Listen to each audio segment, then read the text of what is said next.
using a recent app I have on my phone, the decibelmeter, I can safely say that I took a reading and the decibels at this stage of the day are exactly the same as they were this morning. So that is high respect to all of you for still being so pumped. And round of applause. We're not going to stand between you and the afternoon drinks and dinner for too long. But I wanted to ask, was my fellow of the volleyball who I gave the magazine to, are you here? Oh, because I was a bit of a shyster. I never came clean with the gift. So that was for the correct answer this morning. I came to face it with a signature later. I hope you've taken away as much as I have from the plenary sessions. There's just been so much, and I wanted to make mention of Jessamy over there, who, seriously, you've been amazing. I sit there and take notes throughout wherever I'm sitting because I'm just compiling my thoughts for the next 2 days and just what the ebbs and flows are and what the vocabulary is that's being used. And I've just been sitting here and watching you just, that's full on, like to actually be listening intently to the speakers and then crafting your work on the screen here, which has gone blank. So yeah, make sure you all have a close look and you'll be able to get hold of these drawings because they are so much better than just notes. It's kind of how we all should take notes, really, because that those visual cues, you're back in there. It's like the smell of, maybe your grandma's soup or something that takes you back in time. But we've got a really interesting little session. It's just a short and sweet session, and it's fantastic that the Minister is here, and Andrew will be introducing Mark to you all shortly, but just as was the case at the opening of the Lake Cattai Community Garden for me on Saturday, the State Minister and the Mayor were there at the conference, the waste conference in Costa. The Minister was turning up. We need to get this out there. We know the challenges that are faced, and the only way we get those messages back to the top of the chain is if we get the top of the chain here at these events, and we make conversation and we make noise, and well, it's not even noise, I pick a better word, we make clarity of the importance of this, which as an Agriculture Minister I know you know, but it's just wonderful that you can be here and amongst everything else that's going on.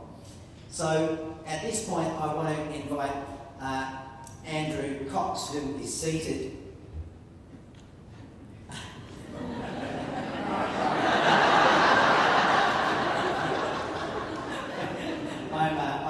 He's having early drinks today, and I'm just the bar. I'm just the sort of stool there, place the gin and tonic on my head. Andrew is the CEO of the Invasive Species Council and has more than 30 years and 30 metres of experience serving the natural environment and leading environmental organisations. Andrew believes that invasive species, along with climate change, is one of this century's 2 greatest threats to our natural environment. Yet invasive species are without the high level of attention they deserve. He's confident that if we learn from the litany of invasive species disasters of the past and bring a science-based approach, which we're seeing play out in all of the plenaries today, to the complex and seemingly daunting threat of invasive species, we can make progress. We are making progress. He believes in the value of involving the community in tackling these complex environmental issues, and it makes him perfectly placed to lead the launch of this, the Decade of Biosecurity. Over to you, Andrew.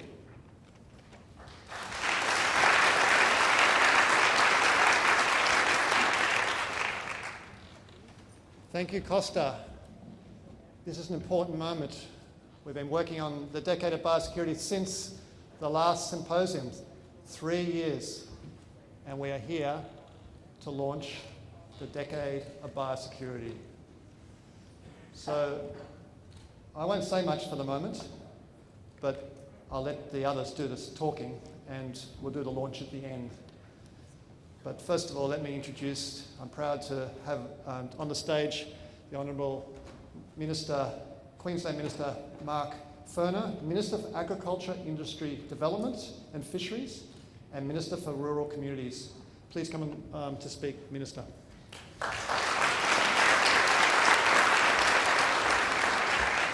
Thanks, Andrew, for that introduction, and thank you for welcoming me here this afternoon. It is a great pleasure of mine, but also a great passion, because when I got the portfolio in 2017, I quickly understood the reasons why we need strong biosecurity in our nation, in our state.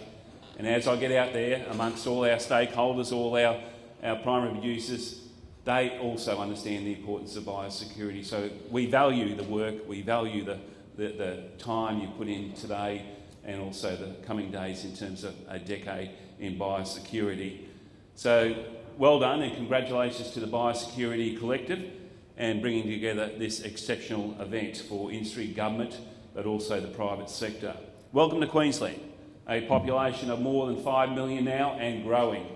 Coastline of 6,900 kilometres, agriculture sector of more than 30,000 businesses, and 22 million visitors coming to Queensland each year makes us primarily the most state that is open for incursions of diseases and pests in our state. We face many threats, and many threats are on the border. African swine fever, and it's great to just come from a preliminary session of a number of presenters delivering outcomes in terms of their vision of how we do and deal with AFS. It alarmed me, however, in one of the presentations of all the people they engaged with over a short period of time, only 30.7 of those had biosecurity plans. So there's a lot of work for all of us to do, a lot of work for governments, industries, and also stakeholders out there. Also, in terms of AFS, we're faced with brown marmorated stick beetle, Capra beetle. Lately, we know Japanese encephalitis. We've done a lot of good things here in Queensland as well. We're suppressed in terms of looking how we contain Panama TR4 disease. 5 properties up in Tully in North Queensland that produce 95% of bananas in Queensland. Who's a proud Queenslander in the room? We've also dealt with white spot disease in the southeast corner in Moreton Bay. We're dealing with the red imported fire ants in terms of containment and eradication. That is our objective. And had we not done that, it would have spread as far north as Mackay, as far west as Longridge, and far south as Canberra. So a national program demonstrating by governments working together, we can make measures of protecting our not only our primary producers but our societies from those sorts of incursions. Varroa mite is another clear example of the good work we've done in respect to the bee industry. But right now we're focusing on lumpy skin disease. We're aware that it's in Indonesia, we're aware it's on our border, our horizon, and that's why just recently we engaged with other governments, and I thank the Commonwealth for their involvement in that, but also industry on those biosecurity threats. We recently held a meeting in terms of the beef industry roundtable to discuss that threat, but also tomorrow I'll be at a beef processing plant to further hear from them in respect to their concerns. No doubt the world of biosecurity is becoming more complex. We're expanding numbers of threats we see, and while at the same time managing the pests and diseases that are already here. To address those challenges, it's important that there is strong engagement and cooperation between levels of government and strong partnership with industry. We need to make sure we have the best of knowledge and the brightest in terms of biosecurity minds right across this country.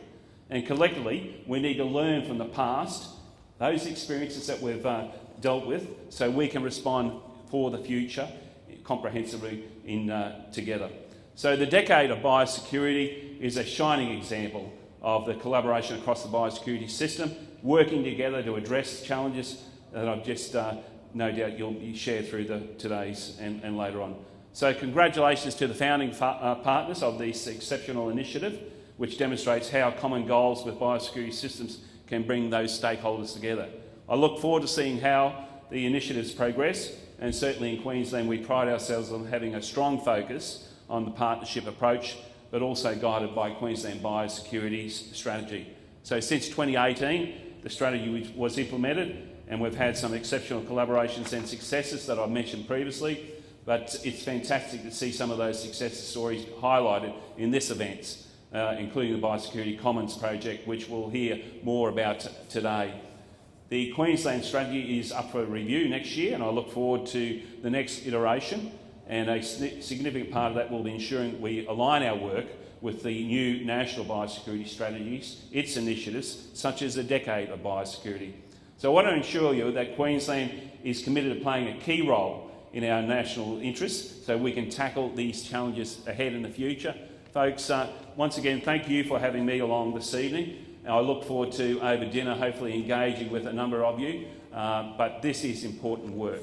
This is work that we must work collectively together and form those relationships and make sure that we protect our nation, and but certainly as a proud Queenslander, protect Queenslander as well. Thanks very much, folks.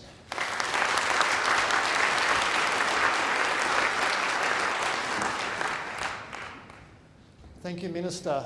I know Queensland is on the receiving end of so many pests and diseases, but you lead by example. You're the state that leads the way on collaboration, collaborative biosecurity, so it's entirely fitting that we're launching the Decade of Biosecurity in Queensland and with the Minister right behind us, so thank you. So next I'll invite onto the stage Sarah Corcoran, the CEO of Plant Health Australia, is going to take you through the origins and where we're going to next for a Decade of Biosecurity.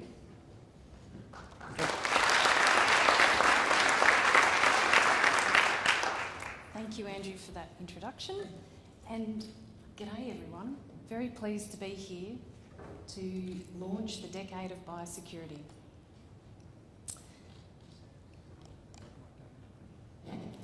How's that?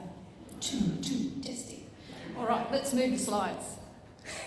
Let's make that happen. There we go. So, biosecurity has traditionally been thought of as the domain and responsibility of government, but increasingly it is recognised that it also must involve industries and the broader community working in partnership. I think I might have gone ahead of myself, yes, because I pushed too many buttons. There we go. We need to transform the way we do biosecurity in order to help our system remain resilient in the face of increasing pressures. We cannot continue to do the things that we've done before. Through the Decade of Biosecurity, we seek to put industries, businesses, government, and importantly community at the centre of the system, so that together we can achieve a stronger biosecurity system. You've heard today, the idea is modelled on the successful Decade of Land Care from 1990 to 99, a coming together of farmers and conservation interests to repair and restore the land. Biosecurity is a logical progression of the positive work of the land care movement. However, we want the Decade of Biosecurity to have its own unique identity. Taking in the learnings from the past, let's build on this great legacy. The Decade was first proposed in 2019 by the Invasive Species Council, Animal Health Australia, and the Centre for Invasive Species Solutions at this very conference. The support for the Decade is growing. Plant Health Australia has joined, as well as the National Farmers Federation, Land Care Australia, National Land Care Network, and NRM Regions Australia. And now the state and territory and federal governments have joined, with all parties being a part of a steering group working behind the scenes. We want to create a culture and a culture change so that everyone understands why biosecurity is vital to our way of life. We hope that over the course of the next decade, acting in the best interest of biosecurity will become as natural as putting on a seatbelt. Everyone will understand why their participation is important and how their efforts will make a difference. People will be energised with a sense of purpose aligned with common goals. And we want to mobilise that 25 million strong biosecurity mass movement. We want to ensure that every individual Australian, business and organisation recognises and understands their role and the contribution they can play in creating a stronger and more resilient biosecurity system. We want to foster the idea where biosecurity leadership can and is exercised at multiple levels and includes the public and industry and commercial participants. By doing this, it will promote an environment of transparency and encourage knowledge and information sharing, as well as the tools to be able to work collaboratively, build our biosecurity capabilities, inform good decision making around allocation of resources and effort. We are committed to helping build the biosecurity system for 2030, and we invite you to also help achieve that over the next months and years ahead.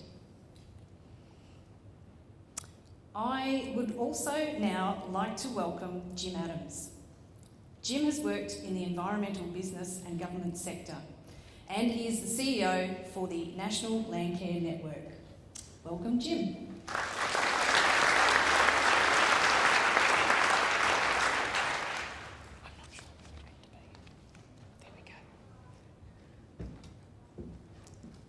Thank you very much.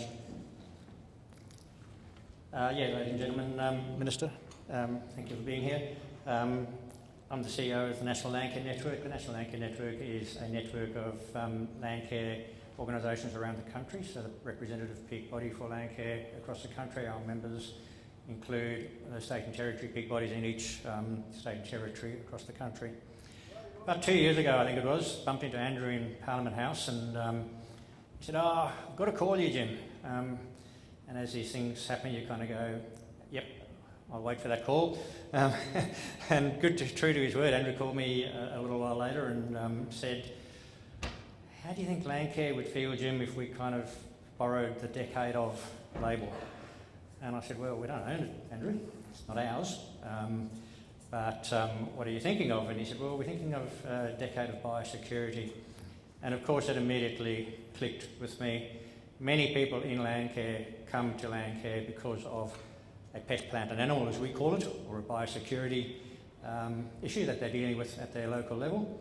And so the idea of a decade of biosecurity and Landcare being involved in that from the ground up made an awful lot of sense, and we were very happy to support it. Andrew, I want to congratulate Andrew for the amount of work and effort that he's put into this.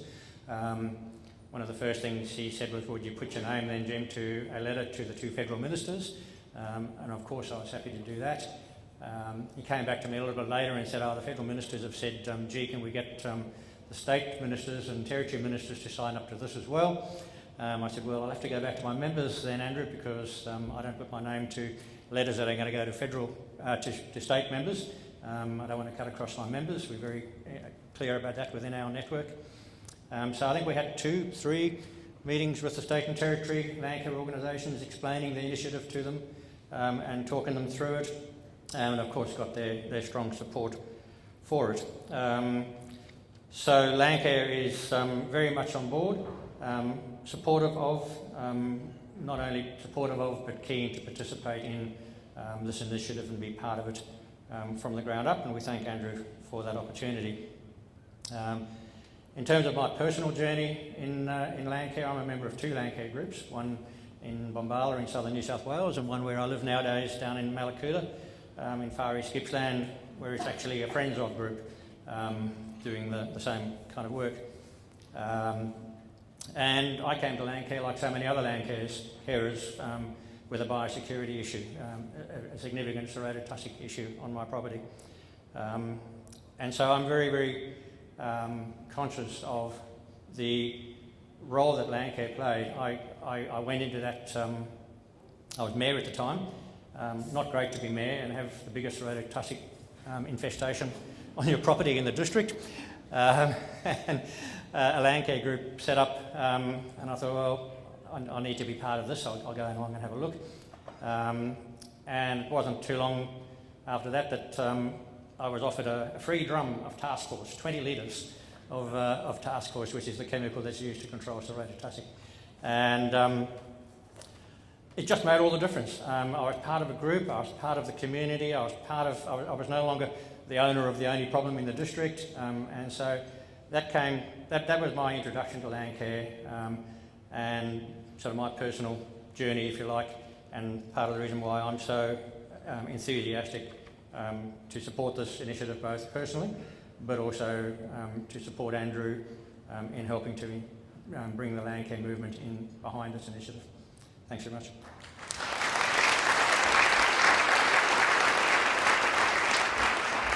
Thank you, Jim. A really personal story and your linkage with land care and biosecurity. Thank you.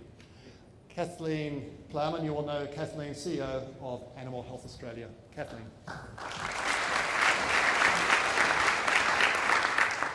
Hello everyone, and I'm going to tell you about our call for action. But thank you, Jim. You know, people like Jim in land care, we can learn from land care. We can learn from what went well, what were the mistakes, but most importantly, you would have heard this morning as well, it has to be a bottom-up movement. From the bottom up, with the support of the top. So, our industries, our businesses, our Indigenous people and our communities have immeasurable skills, expertise and resources, and they have so much to offer us, so that together we can better protect our economy, our environment, our way of life from the increasing biosecurity threats that face us.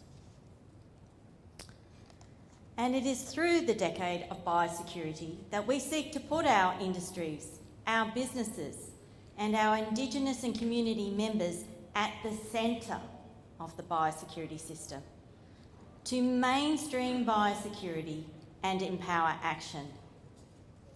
We need to build a biosecurity system that is ready and fit for 2030, and we need to start now.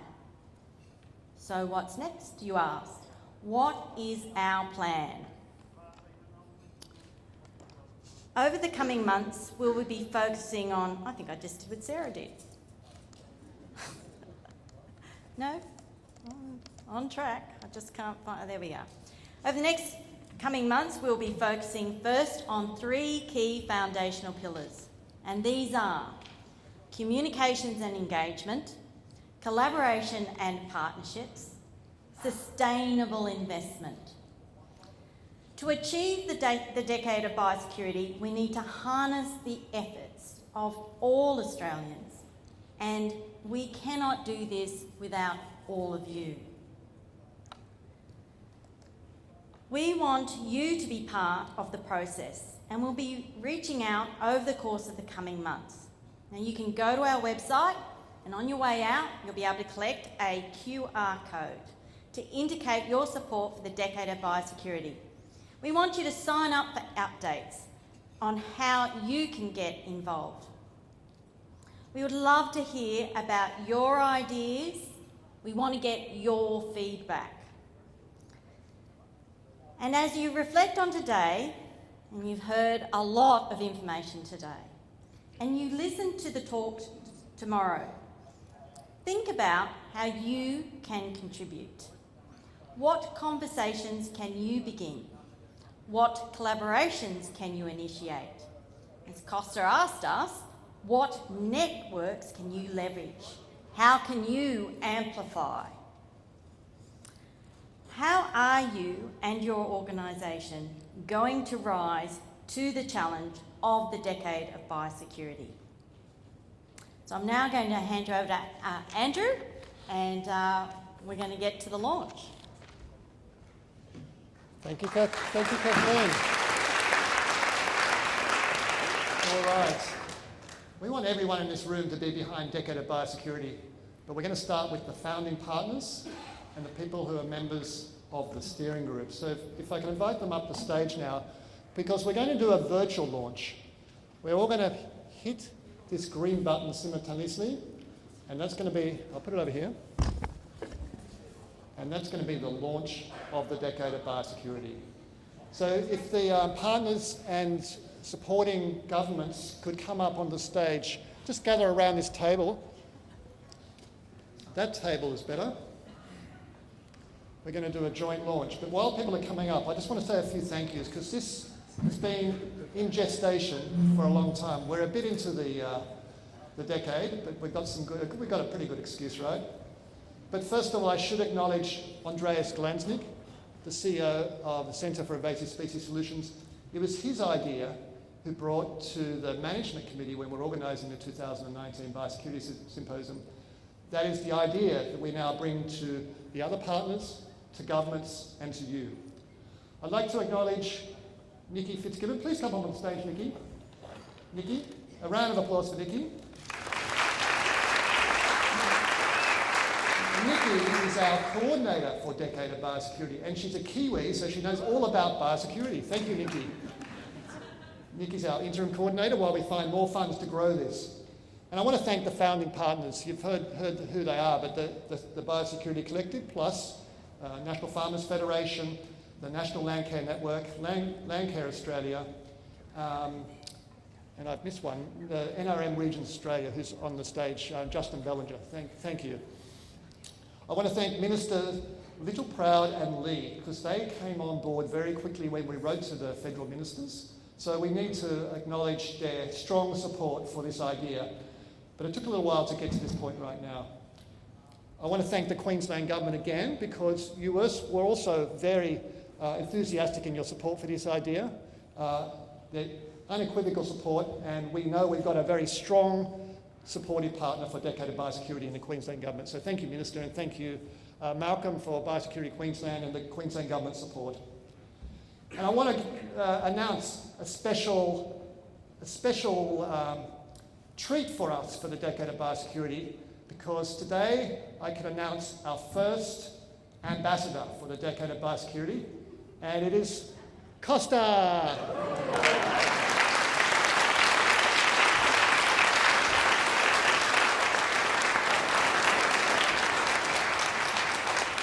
Costa, biosecurity is in your blood. When you spoke at the last Biosecurity Symposium, I could tell you just lived and breathed biosecurity. Obviously, you're a gardener too, but we're with friends here, and I've asked him if he could support us, no fee, and he said, I'm your ambassador for life. So we're going to hold him to that. Thank you.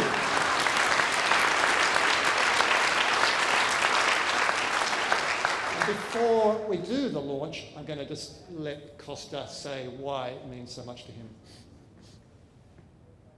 Thanks, Andrew. I just can't go past moments. This is a moment, and it's the theme of the event this year. And moments are important. The thing we're talking about with the decade, that took place on the Murray at a town called Wentworth. And Bob Hawke said those words. And I sit here now, and I can say, wow, I was here. I wasn't on the Murray back in 1990 or 1989, I think it was, to be precise, because I met Bob and did a story on him and he told me about it.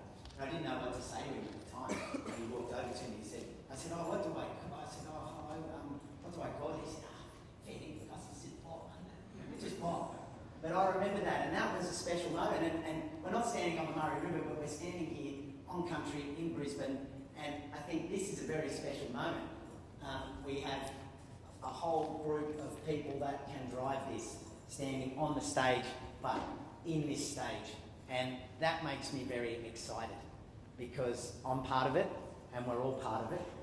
And I'll do whatever to tell stories to children, to adults, to everyone in between, 24/7, because biosecurity is 24/7. There's no 9 to 5. There's no 9-day week. We've got to be on the alert the whole time. And I know that we have to clear this room, so I'm not going to go on anymore, other than to say that I am freaking chuffed to take this on.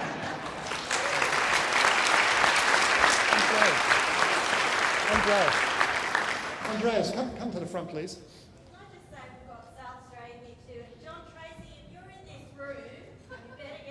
John Tracy? We've got most states here. Yes. New South Wales is here in spirits. Oh, I'll be New South Wales. Okay, good. All right, let's gather around. Do you want to just, Andreas, you can be. Andreas is going to, we're all going to gather around Andreas as we press the button. Just before you all come around, I think we all need to be launching. This could go bad. Something could happen here. The roof falls in. Okay, hey, can you count us down? 10, 9, 8, 7, 6, 5, 4, 3, 2, 1.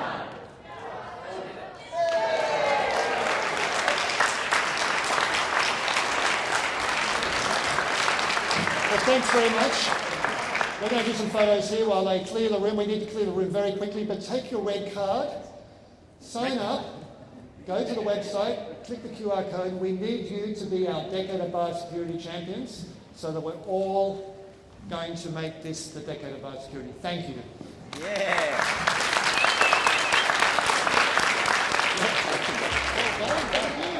Hey, Nikki.